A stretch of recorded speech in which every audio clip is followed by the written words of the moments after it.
Chapter 24, Sanctions, a Wrecking Ball in a World Economy, first published in December 2022. The sanctions the U.S. government imposes on other countries are often called a substitute for war, or just short of war. That's not true.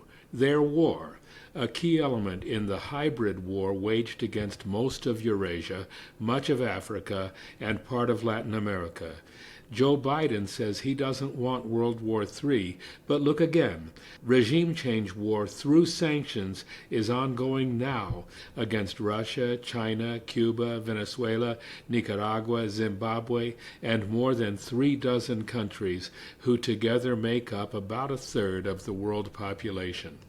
The first slide in the Sanctions Kill slideshow, available with a full script from sanctionskill.org, lists 38 sanctioned countries: Afghanistan, Belarus, Bosnia and Herzegovina, Central African Republic, China, Democratic Republic of Congo, Cuba, Cyprus, Eritrea, Ethiopia, Guinea, Guinea-Bissau, Haiti, Iran, Iraq, Democratic Republic of Korea, Laos, Lebanon, Liberia, Libya, Mali, Moldova, Montenegro, Myanmar, Nicaragua, Palestine, Paraguay, Russia, Serbia, Somalia, South Sudan, Sudan, Tunisia, Turkey, Uganda, Venezuela, Yemen, and Zimbabwe.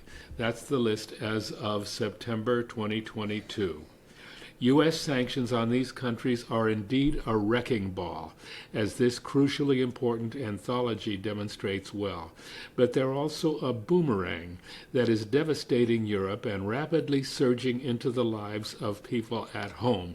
High prices for gasoline, food, and other necessities are the tip of an iceberg, or the headwinds of a hurricane.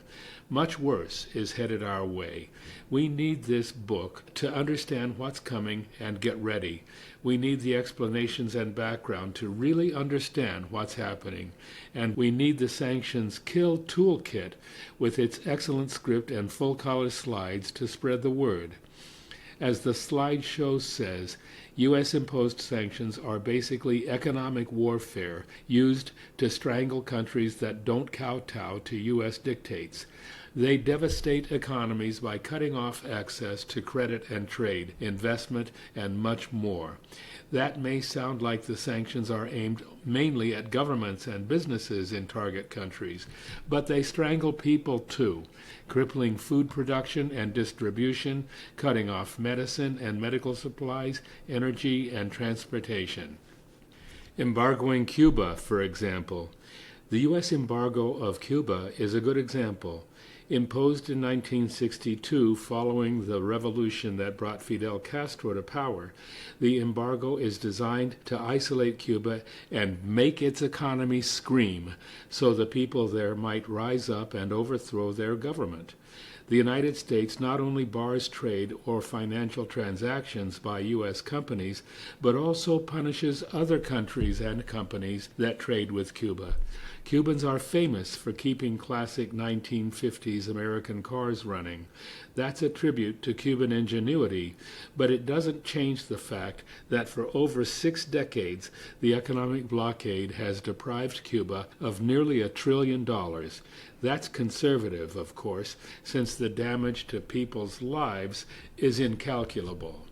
Economic sanctions can be more effective than bombs at destroying a country's basic infrastructure: electrical grids, water treatment and distribution systems, transportation hubs, and communication networks, by blocking access to fuel, raw materials, and replacement parts. This causes droughts, famines, disease, and poverty, resulting in the death of millions. The UN General Assembly voted this year 185-2 against the U.S. embargo of Cuba, as it has repeatedly done each year for several decades. The U.S. and Israel provide the no votes and ignore the votes of the majority. This highlights another point. Sanctions are illegal. They violate the UN Charter, the Fourth Geneva Convention, and the Genocide Convention, the Nuremberg Charter, the WHO Constitution, the Universal Declaration of Human Rights, and the Supremacy Clause of the U.S. Constitution, which says treaty law is the law of the land. The U.S. has approved all these charters and conventions as treaties. Strangling Nicaragua, Venezuela, Zimbabwe, and Haiti. Ajamu Baraka of the Black Agenda Report highlights Nicaragua, the second poorest nation in the Americas, where universal health care and education are guaranteed to the population as a human right, unlike in the U.S. Congress has passed not one, but two acts of anti-Nicaragua sanctions, the NICA and Renacer Acts. Together, they're designed to strangle and isolate Nicaragua, despite the fact it's recognized as the safest country in Central America, and even though it's poor, it has the best land reform in the region and is nearly self-sufficient in food. Baraka asks, why do Nicaragua, Cuba, and Venezuela pose such an existential threat to the U.S.? Why are they able to unite both major U.S. political parties against them? He cites two factors. First, the power of their example is in attempting to build independent, self-determining projects that center the material needs and interests of the people over those of capital. Second, the U.S. policy of full-spectrum dominance, that is, there shall be no variance from its hegemonic rule.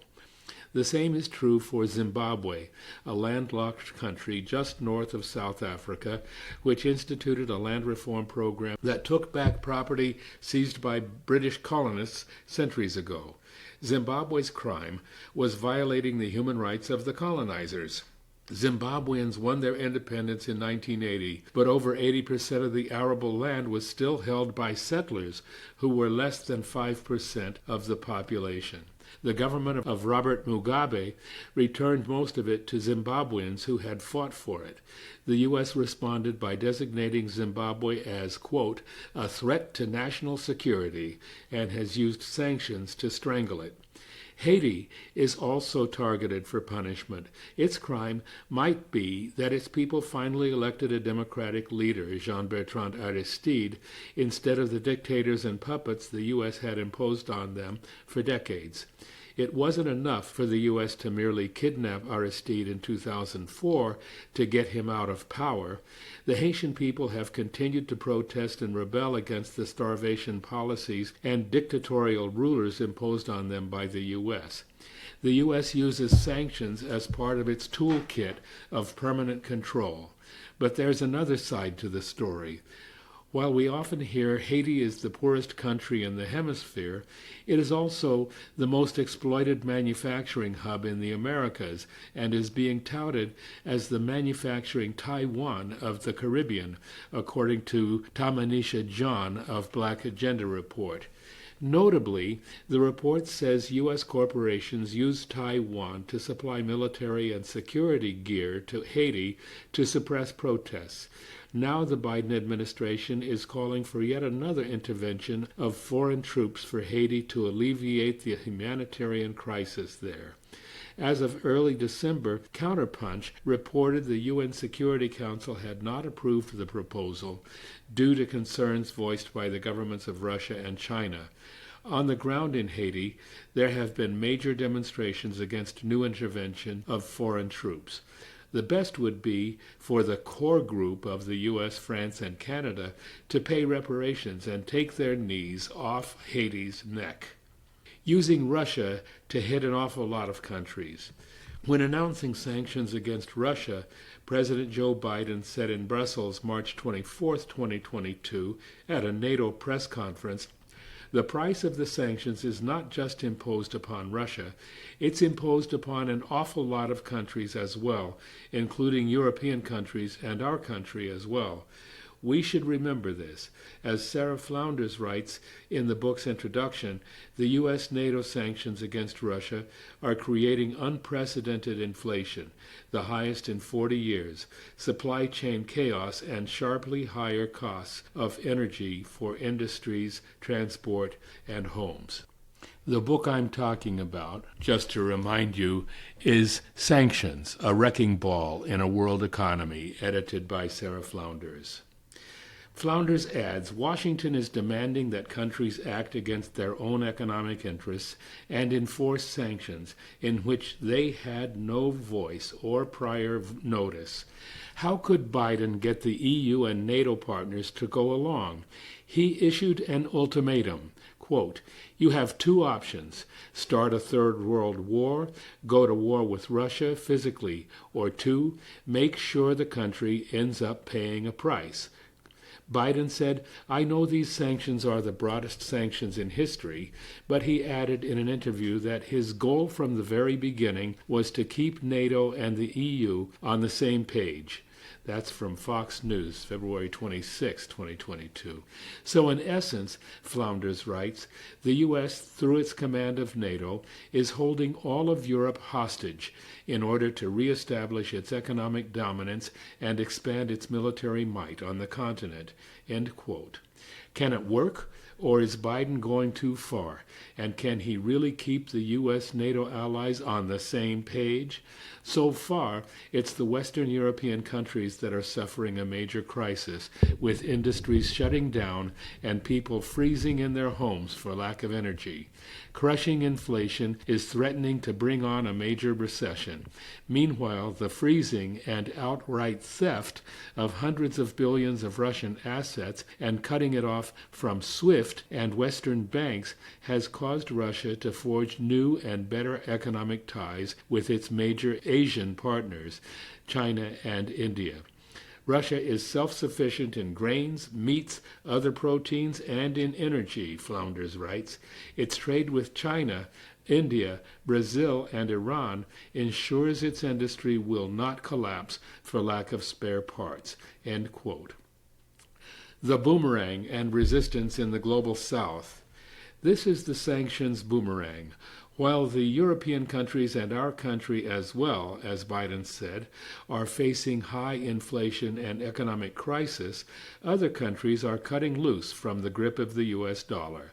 As Brazil's Lula said, even before he won the presidency back in October 2022, to be freed of the dollar, we are going to create a currency in Latin America because we can't keep depending on the dollar. Meanwhile, Russia is selling gas, oil, and fertilizer for rubles, rupees, and Chinese renminbi. Both Iran and Saudi Arabia are joining in this trade, and both have applied for membership in the BRICS trading alliance, which is set to expand dramatically. As this happens, the U.S. stranglehold on the world economy will gradually be loosened or broken. China can be considered the key to success in resisting U.S. and EU sanctions. Despite intense and constant economic warfare against it from the U.S., including a blizzard of sanctions, China has fortified itself and largely defeated the sanctions by beating the U.S. in the trade game. Now, the vast majority of countries in the world trade more with China than the U.S., and through the Belt and Road Initiative, BRICS, and the Shanghai Cooperation Organization, China has shielded itself and most of its trading partners from the U.S. dollar stranglehold. While it is still a developing country, China runs its own economy. Healthcare, education, and the general well-being of Chinese people don't depend on the whims of the U.S., the World Bank, and the International Monetary Fund, and China can now help other countries. China's message is, developing countries should jointly fight the consequences of Western sanctions against Russia, said the Chinese publication Global Times on May 6th. Developing countries, including China, India, Indonesia, Brazil, and others that have refused to take sides over Western sanctions against Russia, need to consider ways to strengthen their economic coordination to weather the consequent shocks brought about by the West. This is the beginning of the end for the U.S. sanctions regime, which is indeed a wrecking ball on the world economy.